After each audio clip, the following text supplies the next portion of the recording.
दास्तां।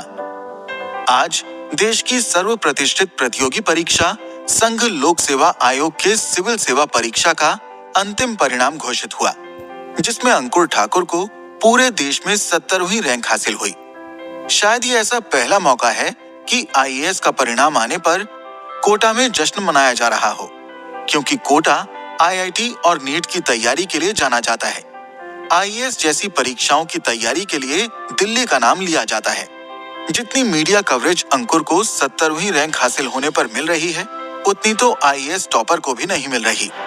देश विदेश के अनेक पत्रकार अंकुर के इंटरव्यू के लिए आतुर थे।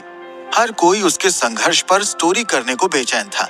चारों तरफ उसके जोश, जज्बे और जुनून की चर्चा हो रही थी। सभी मीडिया हाउस के रिपोर्टरों के पास संपादकों का बार बार फोन आ रहा था कि अंकुर के संघर्ष पर सनसनीखेज स्टोरी बनाओ। टीआरपी के चक्कर में खबर को सनसनीखेज बनाकर परोसना मीडिया हाउस वालों की मजबूरी बन चुकी है। इसलिए अंकुर जहां रहता था, उसी प्लेटफॉर्म को बार बार दिखाकर मीडिया वाले कपोल कल्पित संघर्ष की दास्तां बनाकर प्रस्तुत करने में मशगूल थे। और कल तक जो दूसरे वेंडर ट्रेन में घुसने के लिए बिहारी से गाली गलौज, लड़ाई झगड़े, यहाँ तक कि कभी कभार मारपीट तक करने से बाज नहीं आते थे, वो सभी आज गर्व से उसे अपना छोटा भाई बता रहे थे। प्लेटफॉर्म पर अवैध रूप से चाय बेचने के बदले महीना वसूलने वाले पुलिसकर्मी, स्टेशन पर दादागिरी करने वाले छुटभैया माफिया, स्टेशन कर्मी सभी उसकी तारीफ के कसीदे पढ़ रहे थे। अरे हम तो पहले से जानत रहिल कि वो बिहरिया बहुते तेज और होशियार हो। बेचारा मजबूरी में चाय बेचत रहिल। एक ना एक दिन बहुते आगे जाइस। इंसान कितने दोहरे चरित्र वाला होता है, इसका अंदाजा कोटा स्टेशन पर होने वाली चर्चा से लगाया जा सकता है। कल तक अंकुर को बिहरिया कहकर दुत्कारने वाले आज सगे संबंधी से भी अधिक हमदर्द बनने का प्रयास कर रहे थे। किसी ने कहा है, उगते सूरज को सभी नमस्कार करते हैं। रिपोर्टर्स जब भी अंकुर से सवाल करते तो वो एक ही जवाब देता, जो भी मेहनत और संघर्ष करता है उसे सफलता जरूर मिलेगी। कोशिश और परिश्रम कभी बेकार नहीं जाते हैं। एक महिला रिपोर्टर ने जब बहुत जिद की तो उसने एक कविता गुनगुना दी।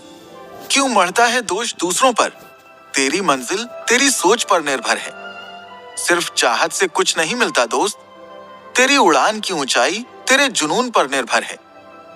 मुमकिन है हर सपना तेरा, तेरा इकबाल तेरी कोशिश पे निर्भर है।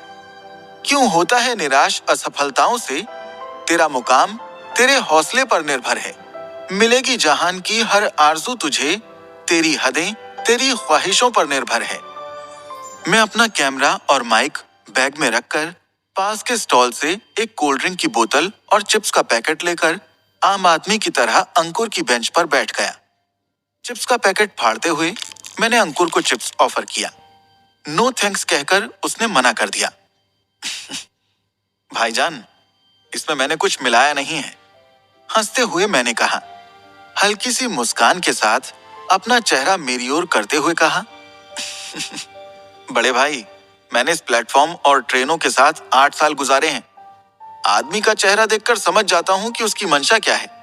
मेरे विचार से सीखने और अनुभव के लिए रेलवे स्टेशन और ट्रेन दुनिया की सबसे बेहतरीन पाठशाला है। यहाँ अच्छे से अच्छे और बुरे से बुरे सभी तरह के लोग आते हैं। दुनिया के सभी बुरे काम यहाँ होते हैं। कुछ लोग यहाँ सहयोगी किस्म के, तो कुछ आपके इमोशन से खिलवाड़ कर नुकसान पहुंचाने वाले मिलेंगे। कुछ मौका मिलते ही आपकी पॉकेट से पर्स गायब कर देंगे, तो कुछ आपका विश्वास जीतकर जहर देकर पूरा सामान लेकर ही चंपत हो जाते हैं। स्टेशन बहुतों के लिए अर्निंग का, अपनी जिंदगी चलाने का एक सोर्स है।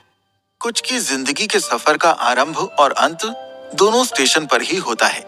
स्टेशन पर चोरी से लेकर स्मगलिंग, देह व्यापार, भीख मांगना, पॉकेटमारी, नशे की तस्करी और ना जाने कौन कौन से कुकर्म होते हैं। स्टेशन की जिंदगी बड़ी अजीब होती है। उसकी बातें मेरी जिज्ञासा को बढ़ा रही थी। मैंने दाहिना हाथ उसकी ओर बढ़ाते हुए कहा, I am Dev from freelance media. मुस्कुराते हुए उसने हाथ मिलाया। अंकुर, मैं अंकुर ठाकुर, लेकिन पूरा प्लेटफॉर्म मुझे बिहारी चाय वाले के नाम से जानता है।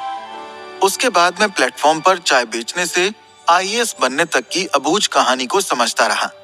अरे सुनत हूँ अंकुरवा के माई, हमार अंकुरवा था मैट्रिक में जिला में अव्वल नंबर पाउले बा।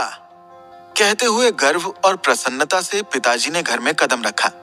ई पानी पियल जाई। कहते हुए माँ ने लोटा और गिलास चौकी पर रख दिया। ई मिठाई पूरे गांव में बांट दिया।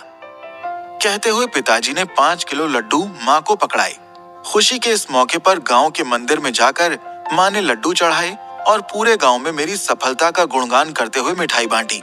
उसी रात माताजी और पिताजी मुझे आईआईटी की तैयारी के लिए पटना या कोटा भेजने पर विचार करने लगे। कोचिंग के भारी भरकम फीस कहाँ से लियावल जाई? चिंतित स्वर में माँ ने बापू से पूछा। बापू ने कहा, चिंता मत कर, कौनो न कौनो उपाय निकल ही जाई। सबके मालिक है ऊपर वाला, हम लोगन तो खिलौना मात्र हई। नहीं तो जमीन बेच देव, अंकुरवा इंजीनियर बन जाई, तब फिर वो खरीद ले।